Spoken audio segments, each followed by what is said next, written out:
Okay, hello everyone. My name is Shadi Khalloul. I am Israeli Christian, belong to the Syriac Maronite Church of Antioch. I am, of course, proud Israeli Christian citizen, and at the same time, I belong to the Syriac Maronite Church of Antioch, as I already mentioned to you. And while our brothers and sisters in the Syriac Maronite Church and other Christians in Lebanon are suffering from the instability and from hunger and starvation in Lebanon. So, of course, I am worried, like many other Christians and humans in this world. I do really worry for their destiny, and I see some other people or leaders in neighboring Arab countries trying to take advantage of the poverty and hunger that the Christian and the Aramaic Christians in Lebanon are suffering from it. And I see that they are actually trying to offer help in return to impose their Arabism and Arabic nationality on the Christian Lebanese. And this is wrong. So I chose today to actually speak with you about the identity of the Christians in the Middle East in general and in Lebanon in particular. And as well, I chose to do like a series of videos talking about this matter today, which is very relevant to our days, and in order to actually increase awareness of the situation in the West among Jewish people in Israel and worldwide.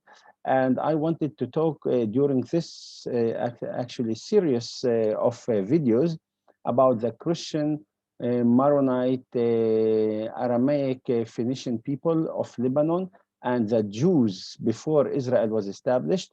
They had very good vision for the region, actually, between the Patriarch and Ben Gurion and other Zionist leaders. And as well, I will actually take some actually researches from the Zionist archive that I carry here and from the United Nations that took place on actually the 30s and the 40s before Israel was actually established and before Lebanon was established as a state and why they were established. So it's going to be very interesting series of videos talking about Jewish-Christian relations in the region before or during the 30s and 40s of the last century. And of course, talking about what we need to do today, actually, to help those suffering Christians and from actually wolves that trying actually or waiting to their fail and to take advantage of their poverty in order to submit them to actually dhimmi rules and to actually to their Arabism and impose Islamization and Arabization on the Lebanese Christian indigenous people, native people to the Middle East, which they still speak Jesus language, and the Syriac Aramaic language is their sacred language until today. So let's start with the Central Zionist Archives, as I have it here in my hand. This is the Central Zionist Archive in Jerusalem. I have the research. I actually, when I researched my people, relations between Jews and Christians in the region before Israel was established, so I found this research, and I'm going to talk with you about it today. Dr. Edmund Meyer, Jerusalem, Kiryat Shmuel, June 24, 1942, Jerusalem. It's written, the title, The Maronite with special regard to political development since 1860. This is the page, as you see it. And page 2 start with definition and statistics of the population of Lebanon. First of all, as you see, this page is talking about majority of the Lebanese people by that time were of 60% Maronites. Okay, I'm talking about 1933. So 60% of the Lebanese were Maronites, and we are talking about like census that was done there that time, and the definition who are those Maronites, as it's written by Jews about us. The Maronites are direct descendants of the Syrian Aramaic population who inhabited Syria at the time of Muslim conquest in the 7th century. Their name derived from Saint Maron, a Syriac Aramaic monk who lived about 350 to 410. His disciples and adherents settled in the plain of Orontos, but in the course of Muslim conquest, they had to withdraw to the upper valleys of the Lebanon, which were all but inaccessible. According to bishopric to authoritative sources, their bishopric of Ehden dates back to the 8th century. In these high valleys, they could preserve their religious and national peculiarity. As to the language, however, they have been absorbed by their Arab since 14th or 15th century, and still their liturgy remained in Aramaic Syriac. So this is a definition by a Jew who is a Maronite, as we saw, Syriac Aramaic people. Now, in page 21 of this research, we see a section under Maronite-Jews-Zionism. And in this section, we can see the speech of the Patriarch.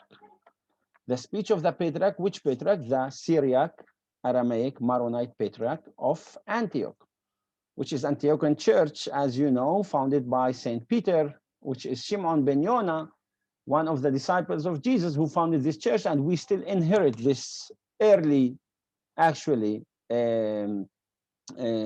church mass, and as it was founded by Saint Peter himself, which was a Jew, as you know, his name is Shimon ben Yonah.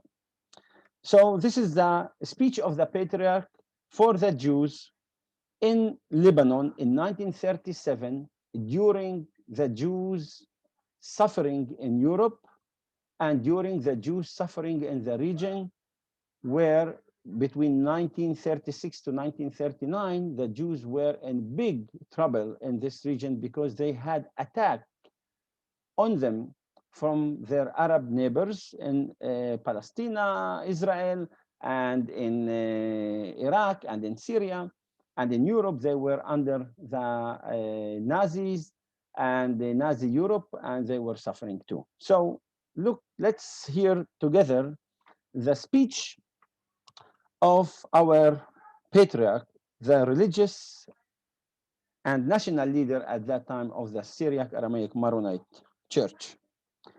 The most important and most pleasant manifestation was the following. In the spring of 1937, before his departure to Europe, the Patriarch spent short time in Beirut and visited the synagogue. The Jews had built a triumphal arch and Maccabee guard of honor accompanied the guest. Mr. Farhi, the president of the Jewish community, expressed their thanks, and the Patriarch answered, "The Jews are not only our ancestors, but also our brethren. We are of the same origin. We speak almost the same language. Our fathers are your fathers. We are proud to be the sons of the same race. We owe everything to Judaism. Our doctrines are derived from your law. We sincerely desire that productive and enduring relations be established between us and the Jews in general and Zionists in particular. We want to help one another, and we wish wholeheartedly that God may save the Jews from persecutions which they are suffering in an unjust and inhuman way, both in Germany and in Palestine." But today, I want to assure you, children of Israel who are expelled from Germany and not friendly received by the Arabs of Palestine, that there is room for us and for you in the Lebanon. It is already a long time that His Beatitude has been considering such a scheme. By his orders, we have tried to influence the authorities to permit the Jews to enter the Lebanon. The presence of the Jews in Palestine has made the Holy Land an object of envy in the whole world, where the whole world mourns in an economic crisis. There is no crisis in Palestine. People with party minds feel jealous, but that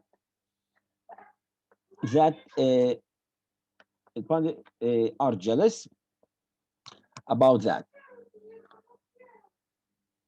But therefore, we, His Beatitude, and myself, want to say to you, we welcome you, Jews. If I have said once that His Beatitude was the Patriarch of the Jews, I now declare myself as the Archbishop of the Jews. The Muslims of Syria and the Lebanon were not satisfied with these utterances. There are reports about an incident between the Patriarch and the Mufti of Beirut. Since then, nothing seems to have transpired about relations between Jews and Maronites. It will be clear from our next and last chapter that there are some analogies in the national life of the two people which perhaps have attracted the attention of the Maronite leaders. In this case, it may be possible that there is something more at the bottom of the friendly words which we have heard, and that in the future these two minorities will still have to say and to give something one to another. So, my friends, this is the first video that I chose to speak with you about.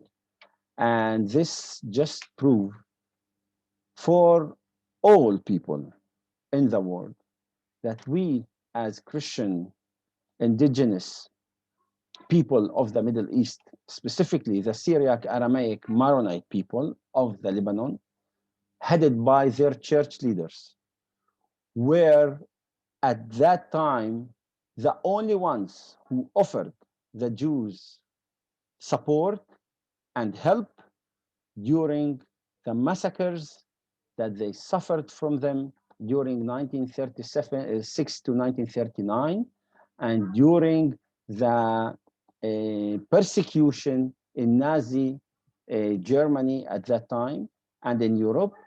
And we were the only people who actually helped them and invited them to Lebanon during this suffer and injustice.